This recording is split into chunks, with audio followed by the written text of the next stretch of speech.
Have you ever wondered what games you should keep or you should lose?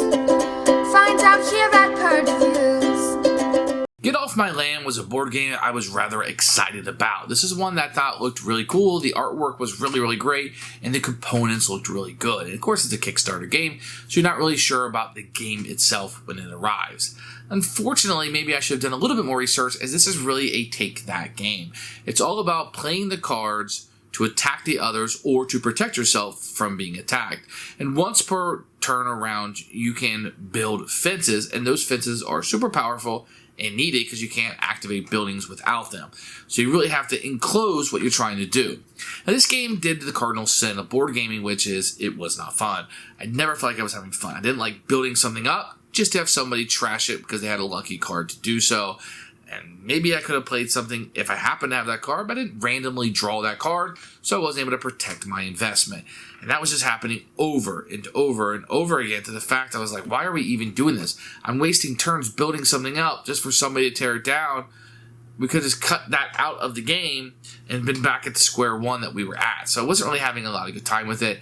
The rule set is good. The production is good. I didn't really have any problems with that. The artwork is phenomenal. This game looks great. But the gameplay itself just left a lot wanting. There weren't interesting decisions to be made. And matter of fact, don't take too much time doing them because they're probably going to be undone anyway.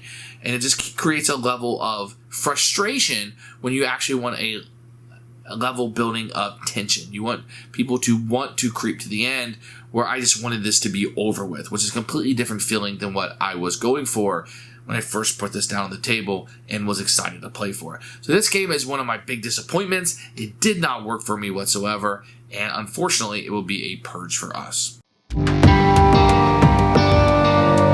Here's Get Off My Land. You can see it's got a pretty funny, like the pig here. You got this guy over here on the side. You got some guy running with chickens. And a lot of this is played for comic relief, which is going to work with about half of the game. It's going to be an instruction manual and a solo variant. You're going to get inside. We'll take a look at those in a few minutes. You're going to get some nice big wooden pieces in here. And you're going to get a silk-screened little farmer guy, which is super cute. You're going to get those in a few different colors here. You're going to get a board that will give you the months. And my copy came with 2 of these markets. These are really nice, actually. And they kind of go together like a puzzle. And you'll have those. All of the money is cards like this, which is super nice. You don't have to worry about paper money. And then you're going to have tiles and tiles and tiles in here that are really thick. They're really nice. Some of them have artwork and harvest on them, etc. And you're going to have your townhouses in there. They look really nice. And you're going to have these little tiles. Now, these are like cards, and these are a lot thinner, and they're not as nice as the other ones, but they do have a lot of information on them. And all of these are double-sided with different artwork on every side for game purposes. And I think all the components are pretty good. As you can tell, the insert works fairly well, but not perfectly, as you saw some stuff kind of setting aside. Then you're going to have your deck of cards, which have the name of the game on the back, and these are all the same. And then you're going to see the artwork is played for laughs. You always have a choice of actions and building fences, and the number of players down here on the right side. So I think the components are very good. It's not something that will knock on the game at all. Is the components excellent? Here is the rule book. You see the objective of the game with some cute artwork on the front, a picture of all of the components, which is fantastic, and a play area set up. Now, this was kind of hard to go through, but it's going to break down each of the little components. You're going to have it. And some of the rules are in here, like immature side. Immature side, I don't really like that, but it is here. The land tile is set up, so over 2, 3, 4 players shows you how to do that. Then we're going to start the sequence of play. This is the game here, and then it'll start breaking it down. You're going to have really small font, not a lot of examples. There are some pictures in here, but there are a lot of actions in here. And some of these, like placing fence on the opponent's control tile, there's a lot of verbiage in here for what should be such a simple take-that little game. The market, once again, is going to take up another side. And all of this, I found this all to be very confusing. I had a hard time picking some of this up and being able to comprehend it for what should be just a simple take-that game. End of the round, kind of what happens there. That's a very nice little reference page for you. Then the game end, how to score it up, what all the farmhouse tiles do. And there were tiles in here I wasn't sure what to do with. Some of the equipment ones, I wasn't really sure. Accuracy distilled, does it activate all the time? I'm not 100% sure. So there were some rules that were kind of left out that I didn't understand. And I think explaining all those equipment tiles would have been helpful in doing so. So you're going to have some tiles on the board. This is not a correct setup. I'm just kind of showing you what it could potentially do, and just kind of show you how the game works. So you're going to have a farmhouse, which will have a way to score for you on the back here, and nobody can ever take that from you. Then you have a little area fenced in. On top of that, you're going to have your guy that will kind of start out on the board there. Each player is going to start out with a number of these cards in their hand, and then you'll have the marketplace, which will be up here. And the marketplace will have tiles on it also. And these tiles will be put out this side up with the letters. There's going to be A, B, C. And I'm just kind of throwing tiles out here, but there is a certain way they will go up. A's before B's and before C's, but I'm just going to give you a general idea how to play. So on your turn, you can always take 2 actions. And what you're going to want to do, one main action you'll be doing a lot is you'll be buying stuff up here. And it'll tell you the price, 2, 3, 5. Let's say you buy one of these will all scoot down.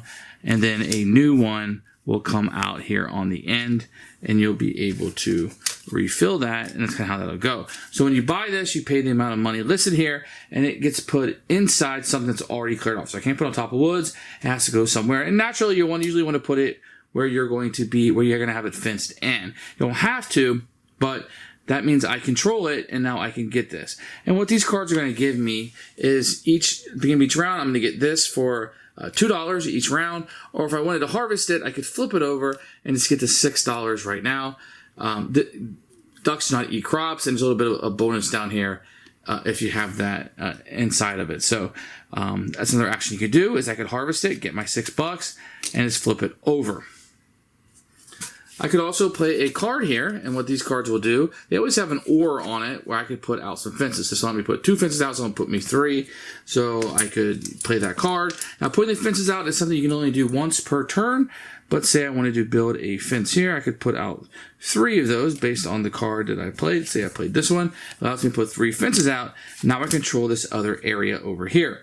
Or I could always play a card for the power. Since it's purchase a market card, a mature icon you control. This is to perform 2 harvest actions. Discard one of the market cards. Remove an opponent's farmer from a tile you control. Maybe place your farmer on a tile you control.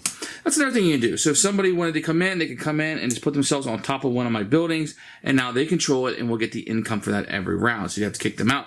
Now, if somebody came in, they wanted to build fences around here, around my property, they can. I can always give up bullet holes. You see bullet holes at the top here, at least 3 to block somebody. In this case, if you overpay. That's kind of how it is. Now, the game is going to go through a bunch of rounds. There's 12. It's rather long, and it does get a little bit tedious. At certain points, you'll see these little icons here. That means everybody will flip over their buildings that they've already used. So you might have buildings or these, but they will kind of refresh as you go. The first player will move based on these aspects and any machines that you've utilized. Now, machines are particular ones. Here you have a still. And these are particularly interesting because when you get these, they actually go on the mature side. Usually when you flip something over, it's already on its use side.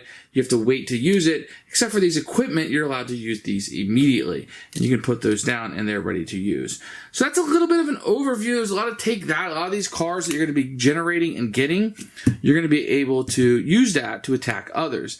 Now, one other action you can do is you can take something with wood on it and flip it over. You can see here. And then I would get the goods that are listed on the bottom here. So these say, I would gain 2 extra cards to take that cards. So I would gain those. After you play through a number of rounds, whoever has the most money is the winner of the game. That's kind of a general overview of the game. There are a few things going on, but pretty much what you're going to be doing is buying these cards, getting them out here, trying to use them or utilize them for income or the resources or power that are listed on it.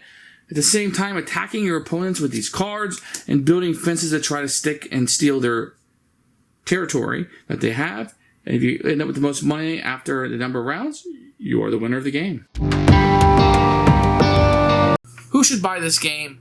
Strictly. I mean, the theme is funny. I think that works fine. I think the artwork, the components, and the rule set all work great. But you are going to have to take that. You're going to have to that somebody can just tear down everything that you've done in the game, and then you just do it again, because that's what the game tells you to do. So you're kind of doing board game stuff while you're playing the game, but I wasn't having fun with it. And that was an experience I do not want to replicate. And this game is an absolute purge. But if you like that, take that, and you don't mind that, you can kind of get into it a little bit. This game might be appealing to you. For everybody else, steer clear and get off my land.